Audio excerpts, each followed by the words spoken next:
y'all? I'm Aisha and welcome back to my channel. As I said last week, this month is all about friendships. And if you haven't noticed, I have two beautiful guests with me, two of my closest friends, and I would love for them to introduce themselves, how long we've been friends, and how we met. Start with Steph.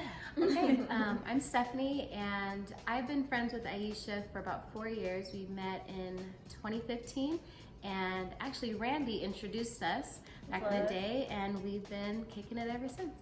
Kicking it. That's Zena right there. Dope. And I'm Randi. I actually have known Aisha for 6 years, and I met her through her now husband, which has been such a blessing. Even though there's been so many different transitions, we still remain friends. Yeah, and some people saying we're twins. You know, I'm a little tan right now, but And I'm a little. Yeah, ladies, let's just start talking about friendships. How do you guys define what a friend is? What is a friend to you? I would say a friend to me is somebody who is intentional with your friendship and who also is somebody that you can confide in, as well as receive constructive criticism from. That's good, the last part. So my definition of friendship is not just being in friendship with somebody that you have a mutual interest with, but also a place where you can feel safe to be yourself, to express all of the ugly, all of the good, things that you're going through, have gone through, and to where that person won't use what you've done in the past against you, but is willing to grow with you through those things, and to where they're making deposits into you instead of withdrawing so many things outside of you. So yeah, a reciprocated depository, if that's a word or a phrase, if I want to use that, I don't know. But yeah, just kind of having that mutual understanding of investment. I like that. And I feel like I'm kind of a mix of both, because I want someone that I could be vulnerable with. I want someone that can be vulnerable with me. And I think like all of us can relate to saying we're vulnerable and transparent, and we share different things on social media and even when we meet with people. But yet there are still some things that like I'm not gonna share on social media. I'm not gonna share in like a small group setting. And what lets me know someone is my friend, if I could be that vulnerable with them, if I can ugly cry with them and know they're not gonna judge me. I'm queen ugly cry. They know that. I see it all the time. That means so much to me. And as well as putting intentional effort. I don't want to feel like I'm the only one putting effort into the friendship. Do we have to talk every day? Do we have to text every month, every week? No, but it needs to feel not one-sided. And I know when it does feel one-sided, that's when I can tend to like back off. But yeah, so ladies, let's get into friendship. I did some Q&A on social media. Y'all know I like to take polls. That's how I do my research. And we got some questions, so let's talk about those things. All right. So when people say no new friends, how do y'all feel about that? Steph? I don't like it personally, only because I have learned throughout my life that the most impactful relationships that I've had thus far were ones that were new. So I've grown up with people throughout my life, and would I call them friends? Yes, but if I stayed in that mindset of no new friends, I would not have had as much growth in my life, especially in my young adulthood. And all of that growth came from the relationships and friendships that I have acquired new. So you can't grow if you're staying in the same spot, stagnant, as I'm gonna keep this, this is my circle. But if you expand it, there's more room to learn, to grow, and to actually reach the person you're supposed to be by having those new things. So I definitely do not agree with no new friends. You need new people, new experiences in your life to continue growing. I like that. She's full of wisdom. If you didn't already know. Randy, how you feel about that? I feel like that is such a silly phrase, and if you're going to take advice from Drake, you might need a little help. But I agree with Stephanie, and I feel like we're assigned to people, and people are assigned to us, and when we say no new friends, then we eliminate that. And I really believe that God has, assigned those people so we can grow and cultivate new things. We're constantly evolving and changing, and so sometimes we have friends and then we just grow out of those friendships, or they're not the same. So to say no new friends, you may end up with no friends. Right. No friends. You know what, if I'm honest, like So I went through this period where I had toxic friendships, and then those people were removed out of my life, and then I had no friends, and then I feel like God blessed me and brought really amazing people into my life. They were part of those amazing people.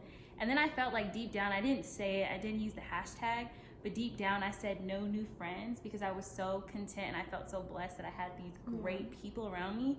And I'm like, I want to protect this so bad. But like Steph and Randy were both saying, when you do that, I block off. What if God has another amazing person for me, but I'm not open to that just because I love my circle? So I think that's good. And we are definitely team new friends. Yes. You can sit with us. Hey! And this is why they're twins. What's the next question that came in? Another question was, this woman was saying that she connects more with men. She has more guy friends than lady friends. And because of that, she feels that, you know, I have friends, but they're guys. And I know you both are huge advocates for women, empowering women. And I just want you both to share insight on the value of having a sister in your corner, on the value of sisterhood. Whoever want to chime in. I'll say this. Sisterhood is a necessity. Only women know women. Men do not know women. So yeah, we can click with them, and they're put on this earth for a reason. But to just hang out with men all the time, they'll never get you. They'll never know you. And there's a purpose why women are around each other. And unfortunately, it sucks because there have been times where you have bad relationships with women, or they hurt you, or they misuse your friendship. But I truly believe that there's really good women out there, and you need women for your purpose. Like, they're attached to your purpose. You can't do it without them. So I would say to get out of that mindset of, oh, I'm cool with guys. And that doesn't really work so much too when you get married. Yeah. You got to be careful with that saying, because that's not attractive to men. I just get along with men. Right. Because they ultimately think, oh, he's a hoe. Something different. Or do y'all got some chemistry going on? Have y'all Is there done something before? extra? Right. Is it a more than friends? Exactly. Deal? So you got to really be careful with just surrounding yourself with men. They could be great men, but again, men will never understand you like another woman will understand you. And I used to be like that, because growing up, women were really mean to me.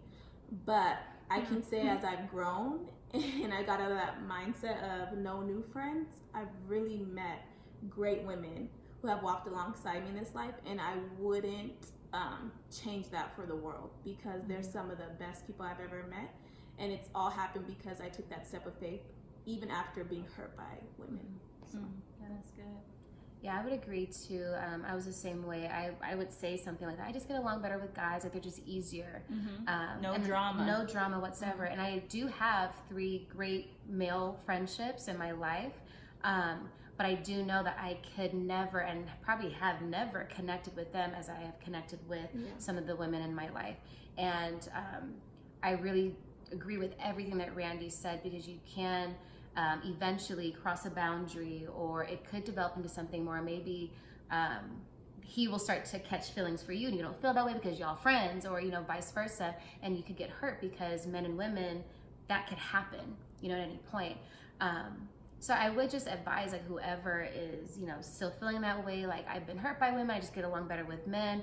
You know, maybe you just haven't come across a solid woman who's, maybe she's on her way to you, but I do know that there might be some healing that needs to take place within that person who is struggling in that area to get into a relationship with women, no matter what it is. But just to understand that women have a special bond from the jump. You know, and it takes you being vulnerable, and because that's what happened with me. I was just so like, nope, I don't like emotions. I don't like to talk about my feelings a lot. But when I started to come into a relationship with women and be involved in a sisterhood, I felt so much better, and I was able to get things off my chest, because they knew. I had many Me Too moments where it's like, I struggle with the same thing, or that's happened to me. You know, you can talk about so many more things with women than you could do with a man.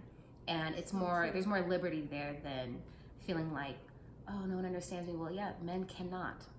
They try, bless their heart, but they won't be able to understand you like a woman can.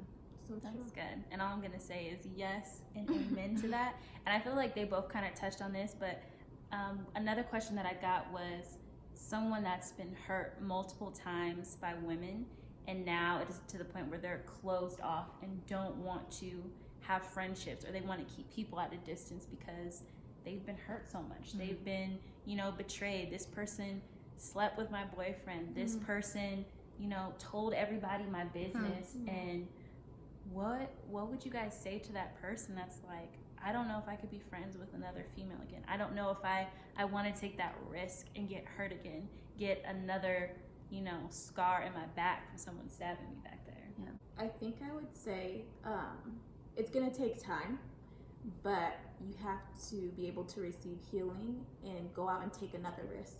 And even in friendships that are thriving and good, you still may get hurt. Mm-hmm. But that's okay, because if you can have conversation with that person and let them know how you're feeling, you can still flourish and thrive in that relationship. And people are constantly growing and changing. So that person that might have hurt you in the past may have grown and changed and become a better person. But we get so caught up on that we stun our growth, really, because we don't ever want to reach out anymore. And then we get into this space of isolation, which is so unhealthy, and it doesn't help the healing process. And at the end of the day, not every woman is alike, and we have to remember that there's so many women out there, and it's such a blessing when you find that sister or that friend who you can confide in.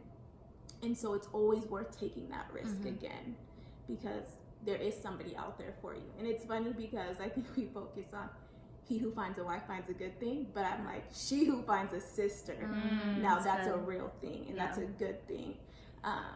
So I feel like we just have to take that risk, and God will honor that and bless that you're actually stepping on faith, like, hey, I'm putting my heart out there again.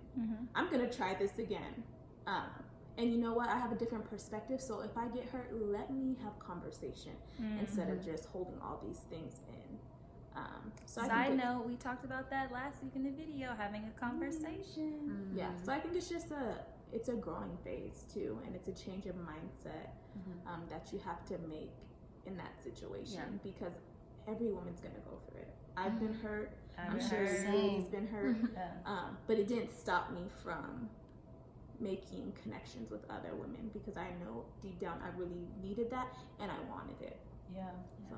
And I feel like, why are we so open to continuously giving men chances and opportunities? Different men. We don't say all. Well, no. Sometimes we can say all men are like this. But I feel like we're more likely to give a man another chance versus like women. Like, oh no, I'm done. This is too much. It's too messy. It's too petty. It's too much drama.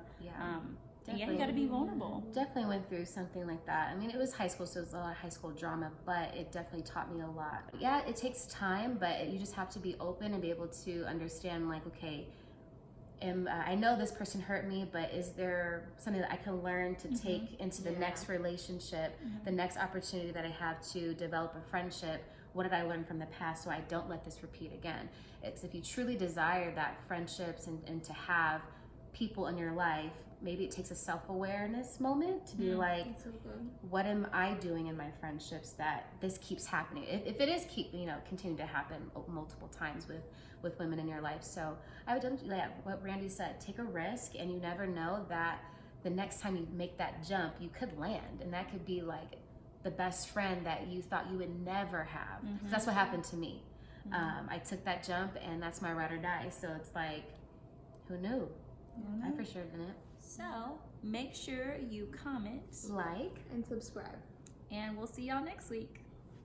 Bye.